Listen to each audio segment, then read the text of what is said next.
Ferramenta hoje indispensável para a produção agrícola, econômica e ambientalmente sustentável, a aviação agrícola tem um longo histórico de coragem, pioneirismo e avanços tecnológicos no Brasil e no mundo. O início foi com um sonho do agente florestal alemão Alfred Zimmermann, que em 1911 idealizou a possibilidade de se usar aviões para o controle de pragas que atacavam os pinheiros na Europa. Mas a primeira operação aconteceu em 1921 nos Estados Unidos, quando a aviação do Exército participou de uma pesquisa do Departamento de Agricultura do país. Usaram um biplano Curtiss Jenny, remanescente da Primeira Guerra Mundial. O tenente John McReady realizou a primeira aplicação em uma floresta comercial no estado de Ohio. O engenheiro aeronáutico Etienne Dormois coordenou a operação e foi ele quem elaborou o sistema de pulverização adaptado ao avião. O segundo piloto de testes daquela operação, tenente Harold Harris, fundou em 1924 a Hufdallan Duster, que foi a primeira empresa aeroagrícola do mundo.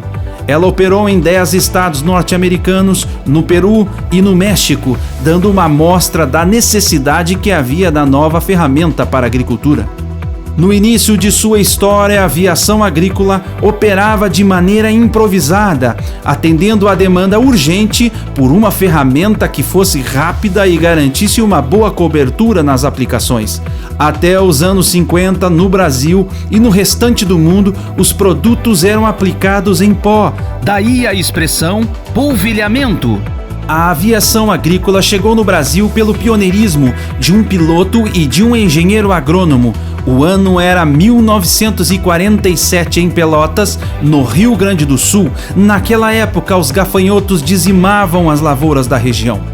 O engenheiro agrônomo Leôncio Fonteles cogitou uma operação aérea, pois não havia como combater os insetos do solo. Junto com o piloto Clóvis Candiota, adaptaram um sistema de pulverização em um biplano Muniz M9 no Aeroclube de Pelotas e aguardaram a volta dos insetos, que aconteceu na terça-feira seguinte. Candiota se tornou mais tarde o patrono do setor aeroagrícola e a data de 19 de agosto passou a ser comemorada como Dia Nacional da Aviação Agrícola. O meu pai teve a felicidade de nascer numa época em que as relações entre os indivíduos eram muito importantes. E ele sempre foi muito dedicado a tudo que ele fez. Meu avô teve uma fazenda e nessa época ele trabalhava na fazenda e criou cavalos e se envolveu muito com isso. Depois veio para a cidade estudar e entrou para o Aeroclube apaixonado pela aviação a partir de uma campanha que existiu naquela época, chamada De Asas ao Brasil. Ali ele se apaixonou pela aviação e fez o brevet. E então começou a vivenciar essa realidade. Depois da experiência no Rio Grande do Sul, a aviação agrícola se espalhou também pelo estado de São Paulo, onde foi ferramenta fundamental na lavoura de café. Tanto que já em 1948, a paulista Ada Rogato se tornou a primeira mulher no mundo a pilotar em uma operação aeroagrícola. Nos anos 50, o próprio governo federal importou 30 aviões e 5 helicópteros agrícolas dos Estados Unidos através da Junta Executiva de Combate à Broca do Café. Era um passo importante para a proteção de uma cultura estratégica para o país. Em 1960, o major aviador Marialdo Rodrigues Moreira, cedido pelo Ministério da Aeronáutica, assumiu a coordenação, a assessoria de aviação agrícola criada pelo Ministério da Agricultura. Em 1965, foi criado o curso de aviação agrícola, chamado CAVAG, para a formação de pilotos, cursos de coordenação em aviação agrícola e de executor em aviação agrícola. Em 1969, veio a normatização do setor pelo Decreto-Lei 917, de outubro daquele ano. No caso da formação de pilotos, o primeiro CAVAG ocorreu em 1967 na Fazenda Ipanema, em Ipiró, São Paulo. Vários dos primeiros pioneiros da aviação compartilharam seus conhecimentos com pilotos e operadores que ainda hoje movimentam o setor. Eu acho que uma das participações minhas na aviação agrícola que eu considero muito importante foi a ligação com treinamento. Eu participava de alguns cursos para piloto agrícola, técnico agrícola e engenheiros agrônomos que tinha na Fazenda Ipanema, quando ele tocava diretamente para o Ministério da Agricultura. Então eu tive a oportunidade de assumir uma responsabilidade de fazer o melhor curso que podia ser feito. Uma exigência do então diretor do Panivaldo Pedro Cobra. Estou convidando vocês, ele chamava de Zé, para fazer a coisa melhor que se pode fazer. Falei, e agora, né? Então eu segui, comecei a buscar todos os cursos que tinham no mundo inteiro, Nova Zelândia, Austrália, Estados Unidos, Inglaterra, bibliografia a respeito de como era o treinamento do piloto agrícola. Eu trabalhei lá há 8 anos. Nesse tempo todo, não houve um acidente ou incidente na aviação agrícola.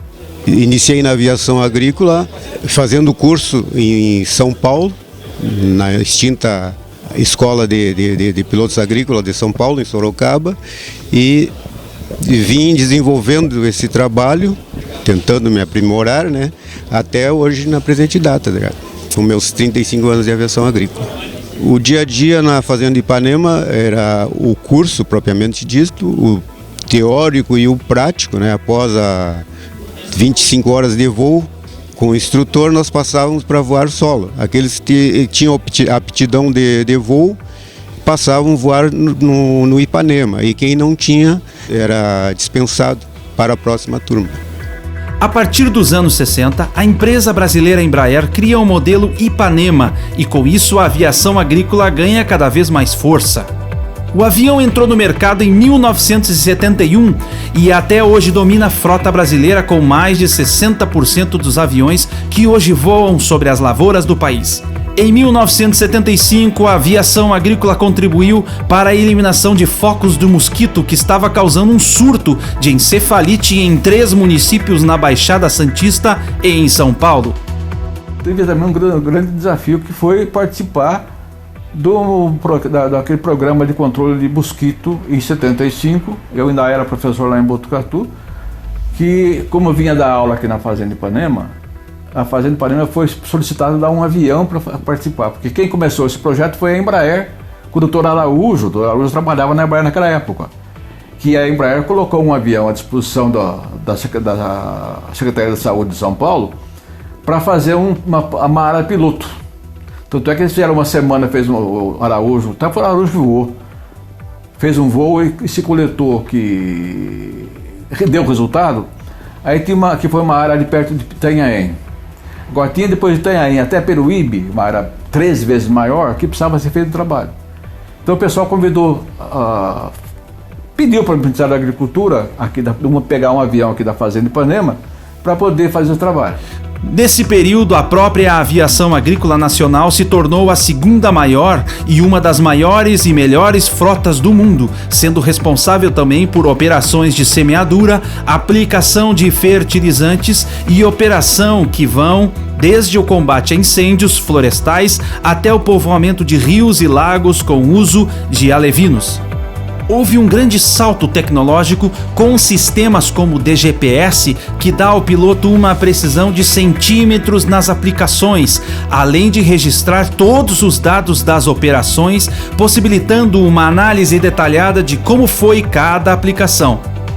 A evolução também se deu em sistemas de barras e bicos que permitem o controle preciso do tamanho de gotas e dos instrumentos como fluxômetro, que regula a quantidade precisa de produto aplicado em cada faixa e ainda permite a abertura e fechamento automático do sistema quando coordenado com o DGPS. A aviação agrícola atualmente ela tem muita tecnologia, nos dá menos trabalho de executar o serviço, quanto que antigamente nós tínhamos uma aviação agrícola iniciante, que nós usávamos ainda bandeirinhas, e agora hoje com a alta tecnologia que nós temos à nossa disposição, já ficou com melhores condições de trabalho na aviação agrícola. Por tudo isso, mais do que um motivo de comemoração, os 70 anos da aviação agrícola é motivo de orgulho para todo o país. Eu vejo que o ponto forte da aviação agrícola é a união e a valorização da categoria.